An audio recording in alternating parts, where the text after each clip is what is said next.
This is your daily briefing and you're most welcome to it. What I'm going to do here, I've been a busy bee and I've gone through Kulusevski's data numbers and the same with Betancourt, and then we've got some stuff to finish up. So without fibbing to you, I'm going to try and give you some positivity because I feel that we've kind of been let down. It was kind of predictable, and as I've maintained all along, it was deeply unfair to suggest that Levy was going to fix the mess he drove us into, the chaos that he created in one winter window. I think that would be, as I say, just straightforwardly deeply unfair. So the deal with Kulusevski is not straightforward. 2nd of the 1st, 2020, Atalanta sold the player to Juventus. The transfer was for €35 million, and they then loaned him to Parma. And this is the key thing. He went to Parma, and as per yesterday's briefing, the time that he spent with Juve last season, since he's come back, defied analysis. There wasn't enough substance to it, and I looked at it and just thought to myself, it's rather deflating. But harder work was required. And once you dig a little bit deeper and look at the season he had at Parma, but we're talking about 2019-2020 here, and he was quite a class act.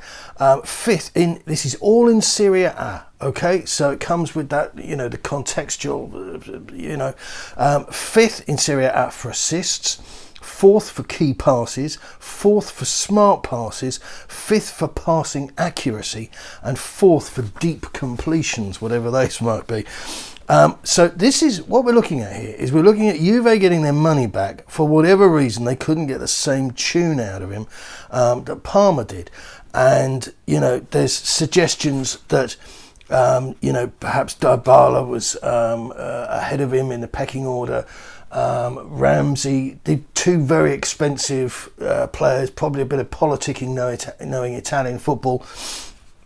But this is the thing you've got to bear in mind, that Spurs will need to get the 2019-20 season model of this player out of the garage. Otherwise, it ain't looking so good. Fabrizio Romano gives us detail on the deal. Kulusevski to Tottenham. Here we go. He'll fly to London today. Total agreement reached with Juventus. Deal would be around 40 million plus the add-ons, including a loan fee and a buy clause that could become mandatory in the case of Champions League qualification and or appearances reached. And an interesting point here made by Matteo Bonetti, a journalist on Twitter, and he says that Dejan to Tottenham makes sense for one big reason, and this is something that hopefully is the thinking behind Paratici and Levy greenlighting the deal, is that the manager's style. Kulus, and this is apparently his nickname that some of you will be pleased, and I certainly will be, to embrace. Kulus' best ever season with Parma was under Roberto D'Aversa, who played a defensive counter-attacking system with vertical passing, and therefore, Antonio Conte will use him well. So the combination of the style of the manager, Spurs have got plenty of room on that attacking right-hand side. Might make things a little bit of a squeeze for Lucas Moura, but it's up to him to adapt. I'd be quite happy to see him play through the middle. But crucially, this gets us away from the territory of Lo Celso and Dombele, more of whom later.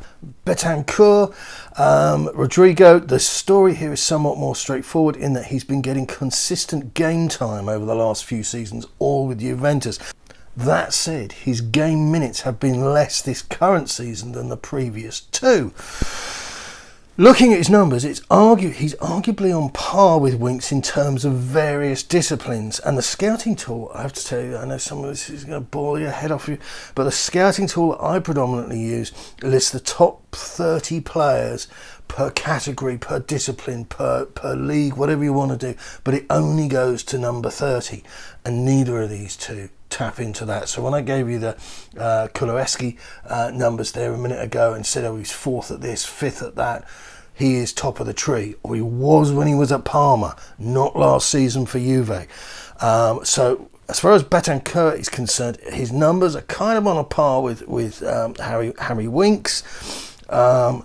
Passing accuracy, that sort of stuff. But I used the Who Scored comparison function, and have some of these things pop up on your screen, hopefully.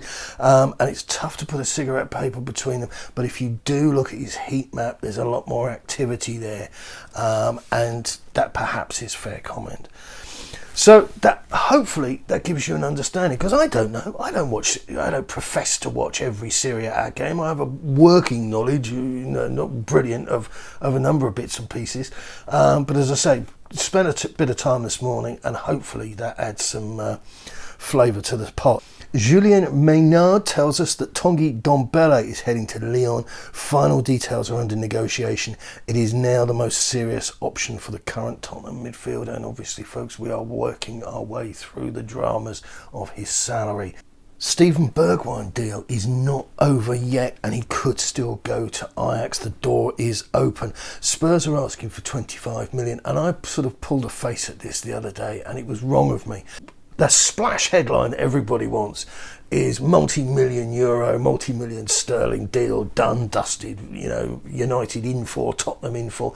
But the reality is, and we learned this with Eric Lamela, sometimes the players don't trigger those add-ons, and it brings the monies right down. And apparently, this is going around from a couple of journalists, Lo Celso has refused to join Lyon. Okay, that's it for me. I won't be back today. I will be back tomorrow. And in the interim, I just recommend that you watch Sky Sports transfer updates.